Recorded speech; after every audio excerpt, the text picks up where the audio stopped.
Hola, soy Pedro Salinas en otro episodio de Bitácoras Maleñas, siguiendo el día a día en el caso Sodalicio, que está bastante prolífico hasta ahora. Me están dando harta chamba.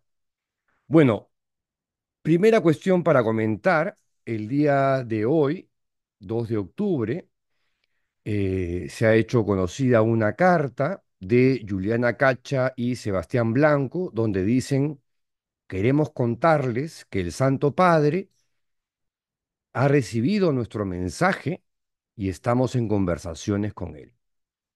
Ellos han pedido una audiencia con el Papa Francisco. Seguimos adelante con nuestras vidas en el ámbito espiritual, familiar y profesional. Bueno, bien por ellos, ¿no?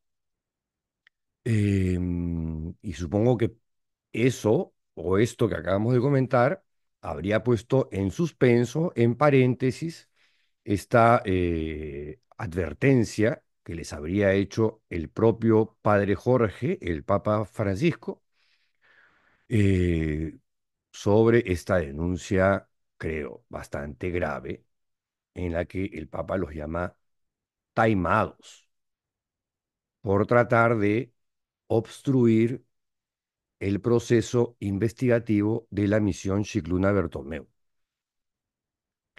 Ahora, como ha comentado en un tuit el día de hoy José Enrique Escardó, víctima de la institución, el primer denunciante en el año 2000, que hasta el día de hoy sigue dando lucha y guerra en esta historia, comenta: les dije, torpeza tremenda del Vaticano y Bergoglio, amenazar con excomunión.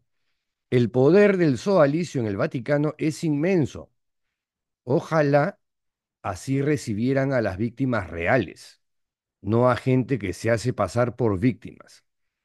Por eso no se denuncia en la iglesia, se denuncia a la iglesia.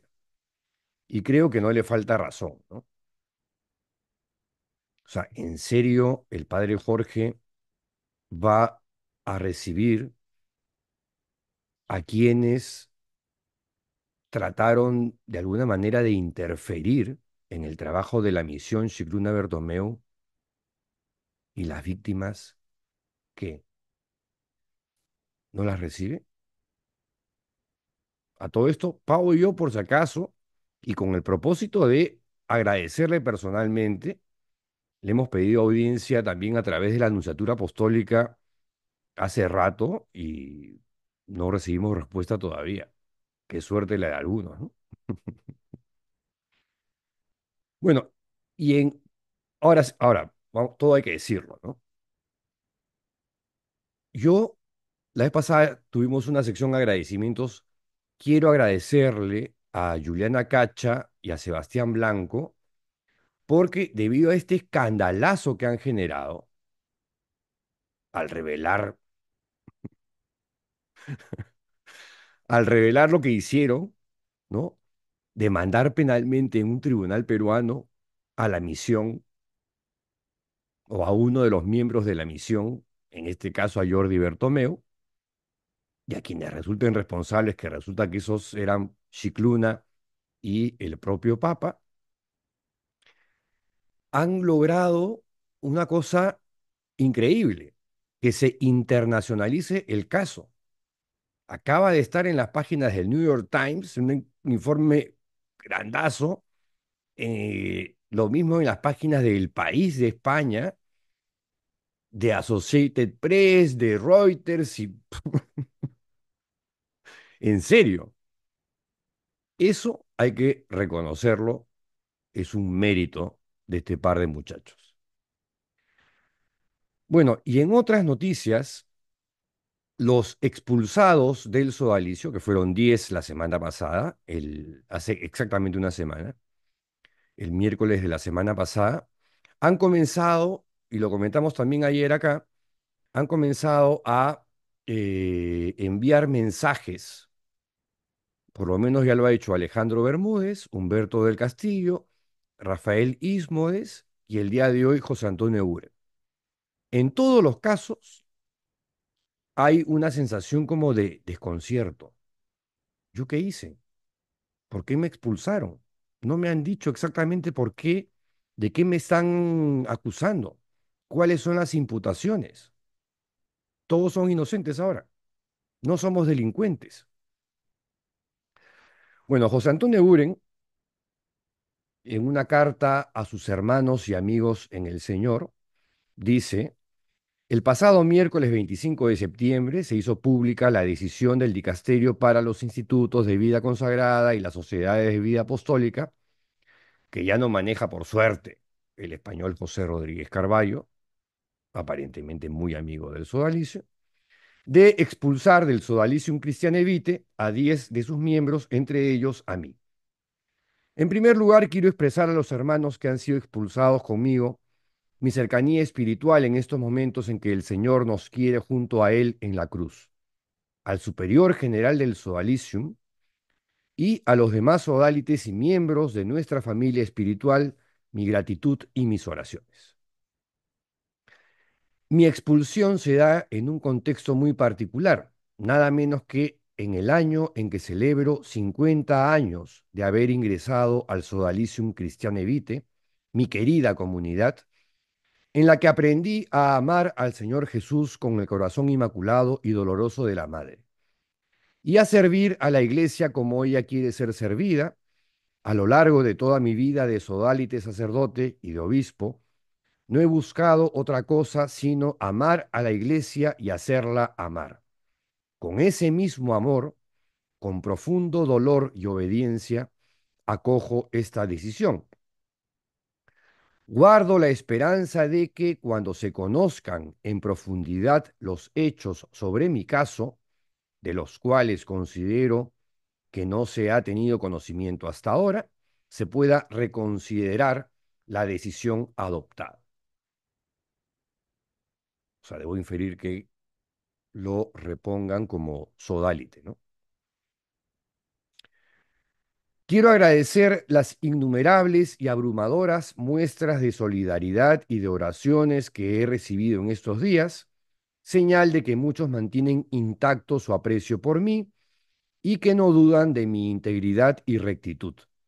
Quiero agradecer a mis hermanos obispos que me han escrito en estos días, así como a mis hermanos de Piura y Tumbes, quienes conocen y reconocen mi limpia y fecunda trayectoria de cerca de 18 años en la arquidiócesis norteña.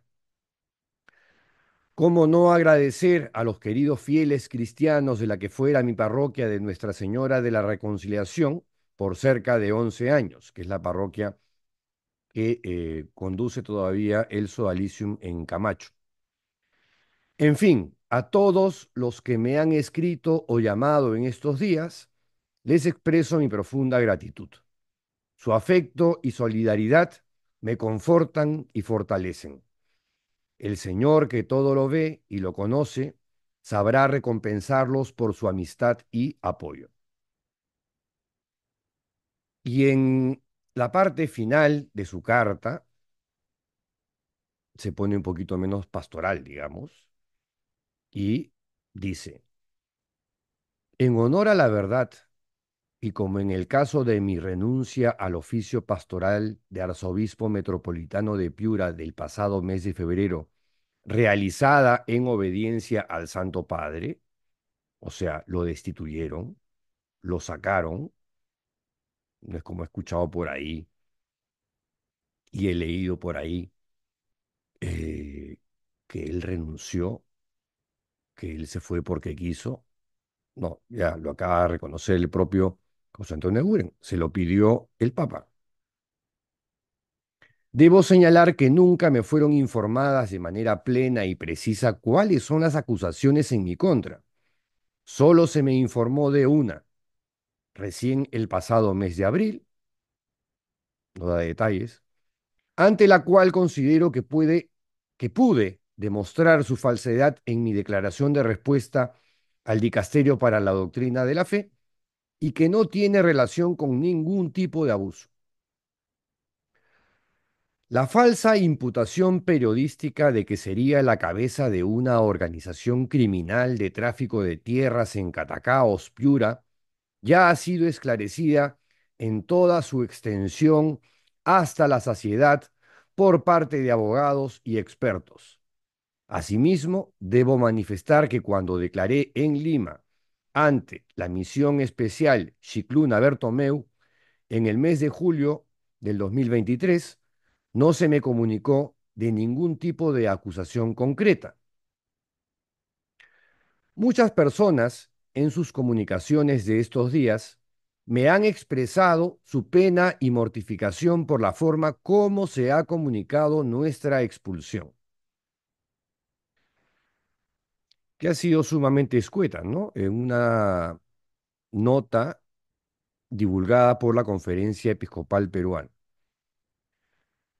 donde a un grupo de 10 hermanos se nos atribuye a todos por igual y sin ningún tipo de aclaración o precisión actos gravísimos, que todos tienen que ver con abusos físicos, psicológicos, de conciencia, de instrumentalización de la consejería o dirección o asesoría espiritual, de utilizar métodos sectarios, entre otras cosas.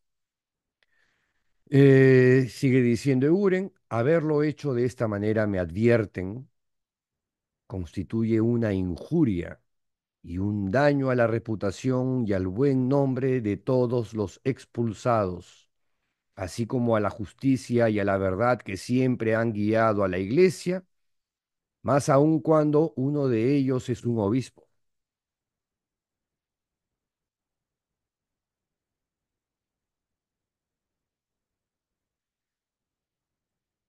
Y aquí hay algo, una pequeña digresión, que me hizo acordar cuando, junto con cuatro ex correligionarios, Martín y Vicente López de Romaña, José Enrique Escardó y Óscar Osterling, con el apoyo pro bono del estudio Benítez, Vargas y Ugaz, presentamos una demanda penal contra Luis Fernando Figari, José Antonio Uren, Jaime Bertel, José Ambrosi, Erwin Schoy, Óscar Tocomura, entre otros.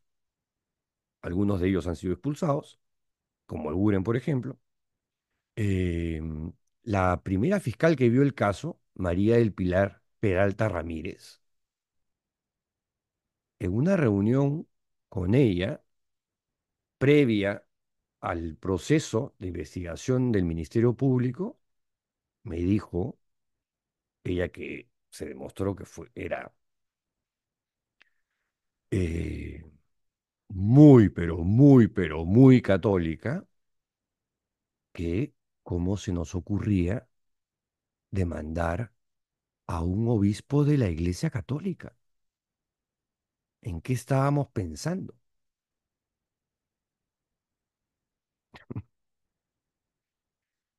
Y yo, que me cuesta guardarme las cosas, le dije, doctora, porque por más que tenga su solideo, su cosita aquí en la cabeza, es un ciudadano peruano como cualquiera, ¿no?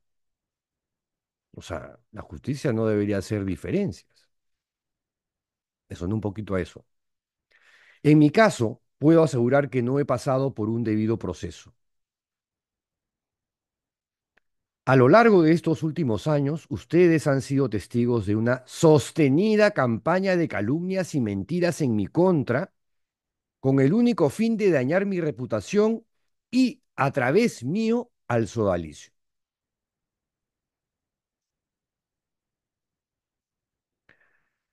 A pesar de todo, mi confianza en el Señor Jesús y Santa María está intacta y tengo la seguridad de que tarde o temprano la verdad se abrirá paso y con ella la auténtica justicia. Si he ofendido a alguien o alguna persona considera que he obrado mal contra ella, le expreso nuevamente mis disculpas y solicito su perdón. Y aquí yo me pregunté si me estaba considerando a mí, ¿no? A quien creyó injustamente, creo, y con ganas de joder, creo. Finalmente, mi compromiso de servicio eclesial permanece incólume. Siempre encontrarán en mí a un pastor que se esforzará, perdón, por ser fiel al Señor Jesús y al sucesor de San Pedro. Pido sus oraciones para los nuevos desafíos que tendré de ahora en adelante y que solo Dios en su divina providencia conoce. Tengan la seguridad que los encomiendo permanentemente en mis oraciones y les ruego que no dejen de rezar por el Papa Francisco. En Cristo y María. Lima, 2 de octubre del 2024, José Antonio Eguren Anselmi, arzobispo emérito de Piura. Hay un parrafito que parece más abogadil que pastoral, ¿no? Si me preguntan, donde advierte que lo que han hecho con él probablemente sea injuria, daño a su reputación, al buen nombre no solamente de él, sino de los expulsados, más aún cuando él es obispo, eh, y habla de una sostenida campaña de calumnias y mentiras en su contra, con el único fin de dañar su reputación y a través de él al sodalicio. José Antonio Uren en esta historia de denuncias ha sido uno de los actores de reparto, no ha sido de los principales. Ha sido el que más ha llamado la atención del Vaticano porque lo dije la vez pasada, y yo se lo agradecí a Euren y a su abogado Percy García Cabero. Cada vez que ellos se juntan, García Cabero y Euren logran que las cosas se aceleren a favor de las víctimas, porque llegan hasta el Vaticano. En serio, todos los momentos pico, digamos, que han acelerado este proceso de investigación para que se esclarezca la verdad es cuando de pronto han aparecido actuando a la limón Percy García Cabero, abogado y amigo de José Antonio Uren, y José Antonio Uren. Que lo hayan expulsado no es por mi culpa. Digo, eh, el abogado de José Antonio Uren, autor de esta publicación, que según él no es sobre mí, sino sobre un caso jurídico. Por eso que se llama así el libro. Pone en su primera página un extracto de la sentencia de la jueza Judith Cueva Calle que llevaron a cabo en Piura, de la publicación que escribí supuestamente difamatoria, El Juan Barros peruano, la publiqué en mi blog de La Mula, en Lima, ¿no? Según las, me habrían sentenciado por difamación porque dije que Uren fue copartícipe de la creación de abuso de poder. Y me ratifico en eso. Luis Fernando Figari fundó el sodalismo en el año 71 y esta arquitectura donde se empoderó una cultura de abuso de poder con métodos sectarios, como ha dicho, no, ya no yo, ya no Paolo Ugaz, ya no Rocío Figueroa y un montón de gente más, peritos incluso. El informe de la Comisión Parlamentaria de Alberto de Belaúnde, por ejemplo.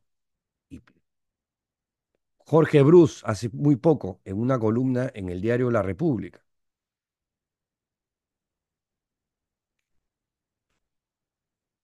Eguren fue parte de eso, porque él fue parte de esa generación fundacional, denominada así por el propio Luis Fernando Figari, que hablaba de su núcleo fundacional, en el que estaban Jaime Bertel, José Ambrosic, José Antonio Eguren, Alfredo Garland, Emilio Garrot, entre los principales.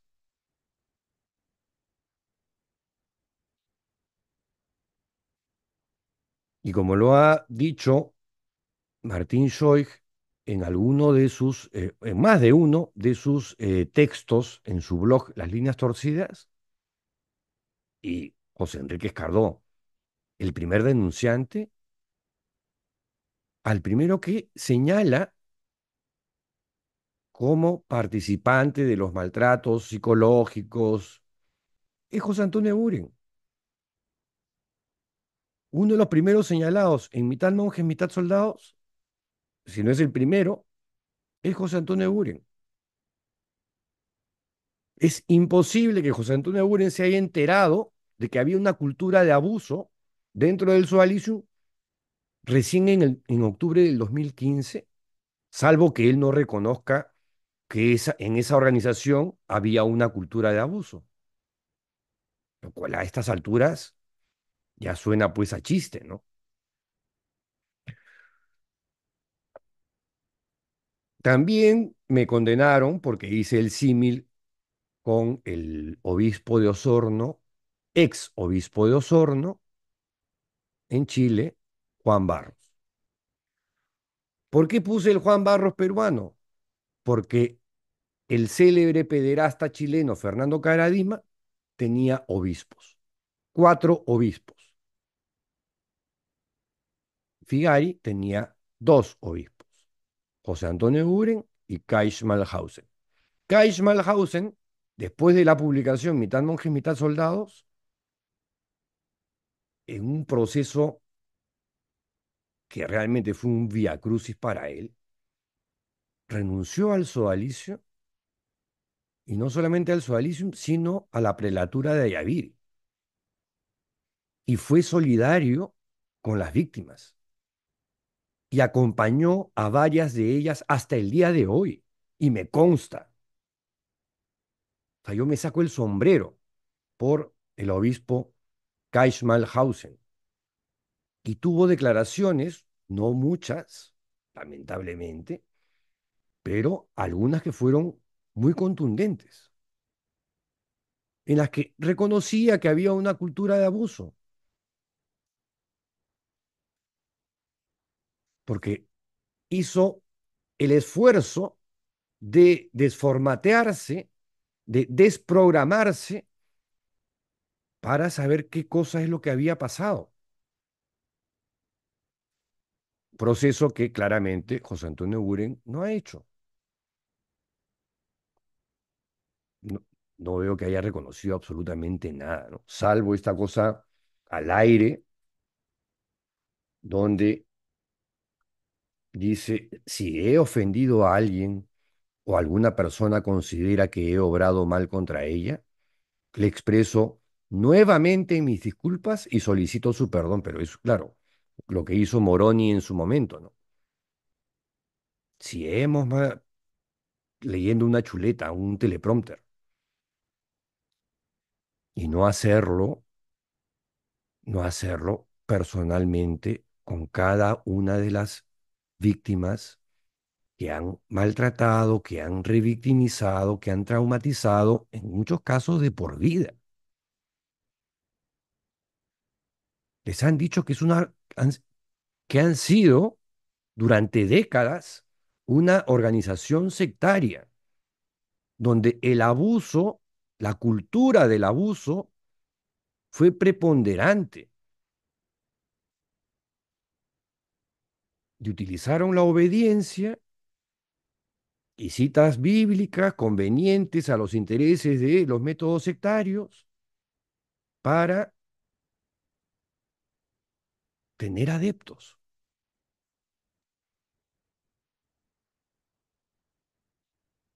O sea, de verdad, qué pena que ya cuando la cosa es más que evidente, no haya un ápice de arrepentimiento sincero además, ¿no? Eso no se ha visto con Alejandro Bermúdez. No he visto lo de Rafael Ismoes todavía, pero he leído la carta de Humberto del Castillo, y Rocío Figueroa, en una columna en Religión Digital, ha comentado el tema. y donde Uren tampoco veo ningún arrepentimiento de nada, ¿no? El símil con Barros le cae como un guante y por eso, ¡pum!, condena por difamación. Y le caía como un guante.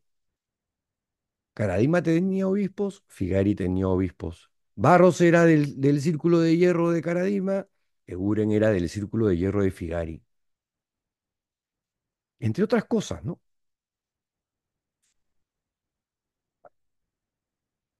Encubridor. Pero es que, claro, salvo que me digan, es que José Antonio Eguren, Pedro, es ciego, no puede ver. Ah, ok, entonces me rectifico. Porque si es ciego, entonces no pudo ver ninguno de los abusos, maltratos psicológicos, físicos, de conciencia, etcétera. No vio nada, porque es ciego. Y por eso también me condenaron por difamación. Depredador con suerte, y esto es una pendejada, ¿no? O un problema de comprensión de lectura, vamos a ponerlo así. Porque yo nunca le dije depredador con suerte a él, sino se lo dije a Virgilio Levalli, sobre el cual hay más de un testimonio de que este fue otro de los depredadores sexuales históricos de la institución, abusador de menores, usando los mismos métodos que Luis Fernando Figari, Germán Doig y otros.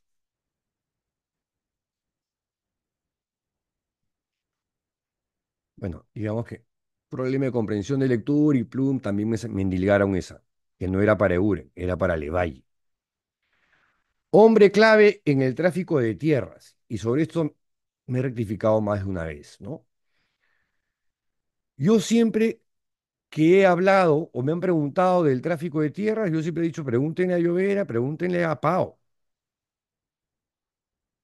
Cuando me han preguntado, siempre he dicho además, el reporte fiel han sido El origen de la hidra, del periodista Charlie Becerra, en el que escribe un extraordinario ensayo sobre la corrupción en el norte, crimen organizado en el norte del Perú, donde arranca desde Chimbote, pasando por Huacho y Sebastal, hasta Tumbes, pasando por Piura. Y, y acá, en la página 69, se habla de el obispo de Piura. Y yo siempre he hablado, según El origen de la hidra, de Charlie Becerra, y el reportaje famoso, célebre, de Al Jazeera, en el que Daniel Llovera fue uno de los varios periodistas que participó en la elaboración de ese reportaje. Un reportaje prolijo, pulcrísimo, que sigue todos los rigores periodísticos, habidos y por haber. Pero, ¿qué pasó? La única vez que no apliqué al reporte fiel fue en una entrevista con Glatzer Tuesta en su programa de radio y no cité ni a Becerra ni a Al Jazeera. Y por esa derrapada mía, error mío, garrafal, ahí, ¿dónde está? ¿Lo dijiste o no? Sí, lo dije. No cité a Becerra, no cité a Al Jazeera. Y por eso condena por difamación. ¿Y que evidencio menosprecio o animosidad? O sea, cuando uno lee la sentencia de la jueza, en realidad uno lo que está leyendo son los argumentos del abogado de Buren en ese momento, Percy García Cabero, porque son literales, literales, ¿ah? No les cambia pero ni una coma a la jueza. Porque también dice, el querellado fue el mismo que denunció ante la fiscalía abusos sexuales y psicológicos atribuidos al hoy querellante y tenía pleno conocimiento que el Ministerio Público archivó tal denuncia a nivel preliminar. Dos cosas acá. Yo a José Antonio Ure jamás lo he acusado, ni señalado, ni insinuado que ha abusado sexualmente de un menor o de alguien. No lo he hecho. Y en nuestra demanda penal no es por abusos sexuales. Justamente no quisimos entrar en el caso de los abusos sexuales porque estos habían prescritos y así se lo dijimos en su momento al fiscal de la Nación de ese entonces, Pablo Sánchez. Por ahí no va la cosa. Son los casos más vistosos, sí, pero son los menos. Estamos hablando de una organización sectaria. El fiscal parece que no le entraron al fiscal Sánchez, creo que no entendió la figura que estábamos denunciando en mitad monjes, mitad soldados. De 30 testimonios, 6 eran abusos sexuales, sí. Pero ¿por qué se habían producido esos abusos sexuales? Por la simetría de poder que era aprovechada debido a esta cultura de abuso. En fin, lo que explicábamos ahí o lo que describíamos ahí en esa investigación periodística era cómo funciona una secta de fachada religiosa, católica, en el Perú. Entonces, bueno, pero eso también estaba en la sentencia. Y lo de los abusos psicológicos, que Uren no participó, que no los vio, a estas alturas, ¿en serio? Y la otra, porque yo tenía pleno conocimiento que el Ministerio Público archivó tal denuncia a nivel preliminar. Eso es cierto. La fiscal María del Pilar Peralta Ramírez lo sacó a Eguren, porque intervino, presumo, su abogado Percy García Cabero, y lo sacaron. Y como la fiscal ya me había dicho antes, ¿cómo se nos ocurre demandar penalmente a un obispo de la Iglesia Católica? Ahora, después la sancionaron a esa fiscal, porque la conducción del caso fue penosa, por no decir otra cosa. Fue patética. Tan es así que archivó, terminó archivando el caso. Y claro, una de las pocas satisfacciones en esta historia es que yo presenté un recurso de queja contra ella por haber conducido hasta el queque esa investigación fiscal y la sancionaron. Y el caso se reactivó, por suerte. Bueno, por suerte, entre comillas, porque el caso sigue ahí, abierto, y no ha pasado nada, ¿no? Estamos hablando desde el año 2015 intervino el fiscal de la Nación, pero a partir del 2016 intervino el estudio Benítez Vargas y Ugaz. Y las denuncias eran por asociación ilícita, no abusos sexuales, asociación ilícita, secuestro y lesiones graves. ¿Dónde están los abusos sexuales ahí? Y después, gracias al aporte de la investigación de Paolo Ugaz, se incorporó el tema financiero.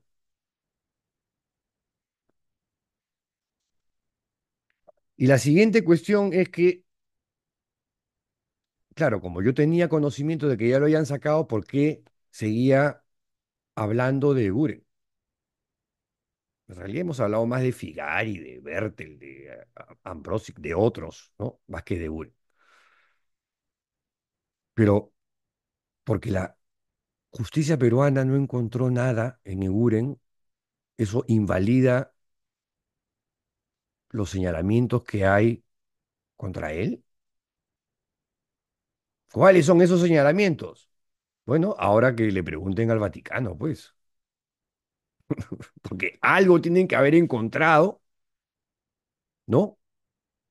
Para que no solamente lo destituyan, que lo saquen de arzobispo de Piura y Tumbes, sino que lo expulsen encima del sodalicio. Y encima viene con que la forma como se ha hecho la expulsión, le advierten, constituiría injuria, daño a la reputación y al buen nombre, más aún cuando él es un obispo. O sea que, ¿qué se vienen? ¿Más querellas? ¿En serio? ¿Vas a ganar plata, Persia? Y habla de una sostenida campaña, y si, ¿qué? ¿Perpetrada por quién, ah? ¿O quién es? O sea, yo estaría en esa campaña. Debo interpretar esto como una amenaza, una advertencia de que ya, como la vez pasada, no podía mencionar a José Antonio Uren si no me iba preso a Río Seco. Porque esa era la pretensión, que no lo volviera a mencionar, ¿no? Cuando me condenaron por difamación. O sea, al periodista que investigó el caso Sodalicio.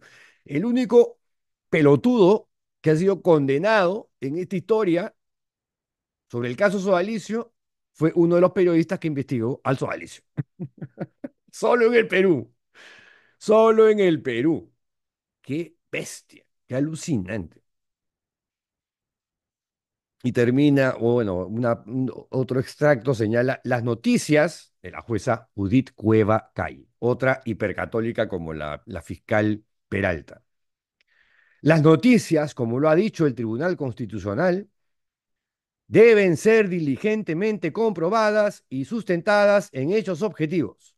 Bueno, todas estas imputaciones fueron en el marco de artículos de opinión. Una cosa es mitad monjes, mitad soldados, que creo que es una investigación periodística en toda regla. Y lo que son sagrados son los hechos.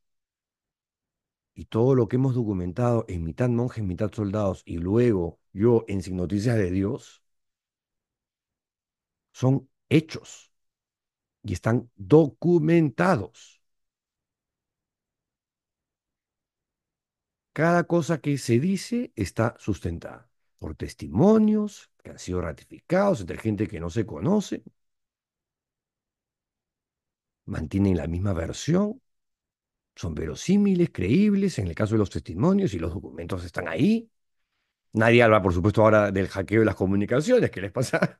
Como les comenté, ha sido una de las cosas más graves. Yo no digo que Eguren participó porque él ya no estaba en una comunidad sodalite, ya estaba en Piura. Pero hay un montón de cosas más que es a lo que voy, ¿no? Por ejemplo, el tema de la servidumbre moderna, ¿no?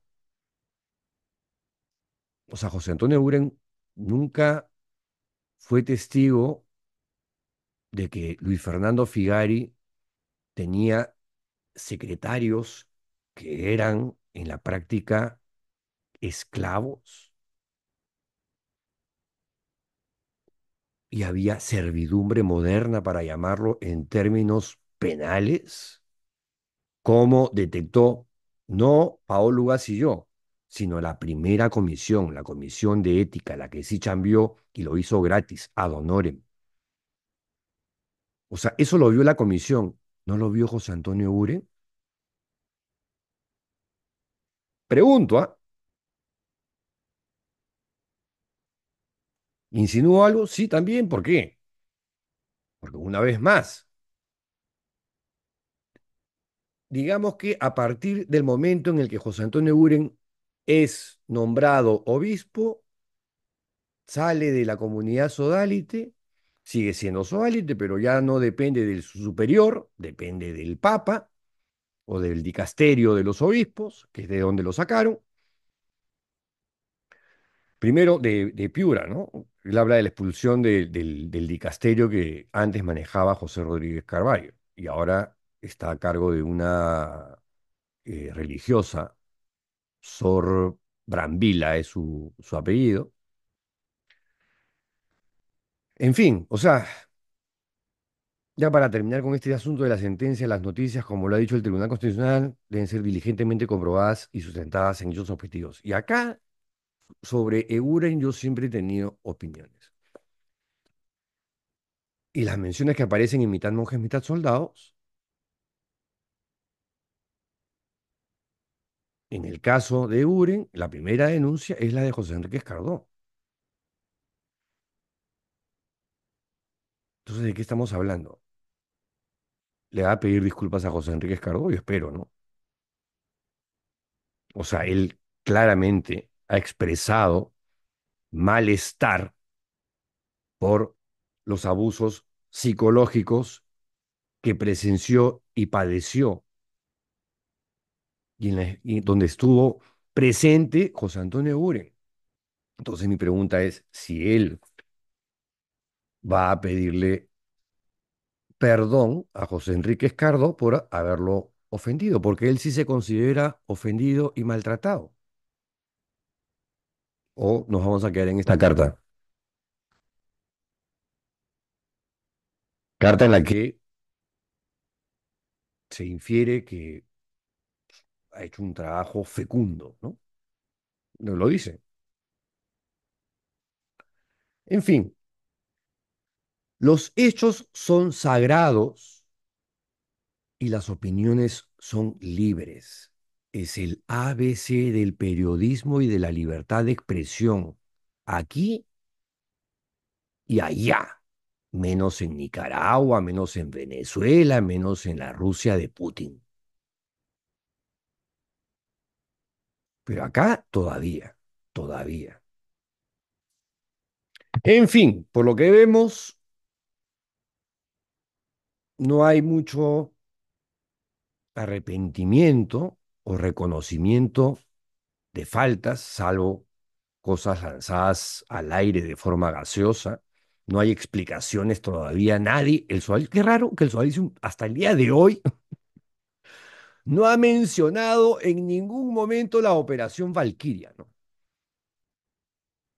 Donde se menciona a través de dos colaboradores eficaces que el Sodalicio tenía un operador a sueldo, o sea, un sicario llamado José Luis Aullón, operando en el corazón de la justicia peruana, frenando las demandas contra el sodalicio y acelerando las que habían fabricado contra Daniel Llovera, Pablo Ugaz y este pequeño servidor. Nadie explica tampoco este libro, el origen de este libro, firmado por Miguel Ramírez con la colaboración de José Rosales y adentro con un amicus curiae de Humberto Jara, el exdirector de Hora 20, uno de los programas televisivos más mugrientos y alacranescos de la época del Fujimorismo. Y nos enteramos por Jara que José Luis Aullón era el que financiaba estas cosas.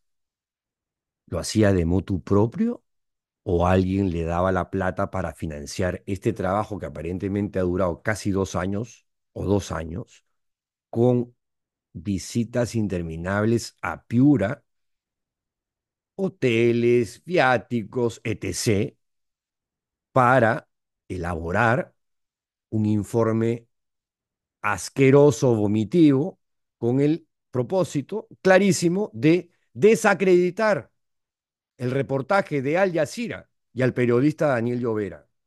¿Gratis? Pregunto.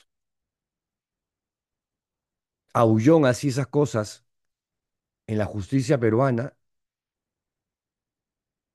también para frenar las demandas contra el socialismo y acelerar contra las que habían contra nosotros. ¿Gratis? No lo sé. Ya para terminar, dado que Eguren, en la línea de José Antonio Eguren, yo también quiero que la verdad se abra paso. Y acá tengo a Emil Solá, y con esto me despido. A los que se tragan el veneno y caen en el delirio, la verdad está en marcha y nada la detendrá. La verdad, dice Solá, lleva consigo un poder que vence cualquier obstáculo. Cuando le cierran el paso, cuando consiguen mantenerla, se concentra, adquiere tal violencia explosiva que el día en que estalla, salta todo a la vez. Prueben a tapiarla con las mismas mentiras o a encajonarla. Y lo que van a presenciar será un estrepitoso desastre. Hasta la próxima videocolumna. ¡Chao!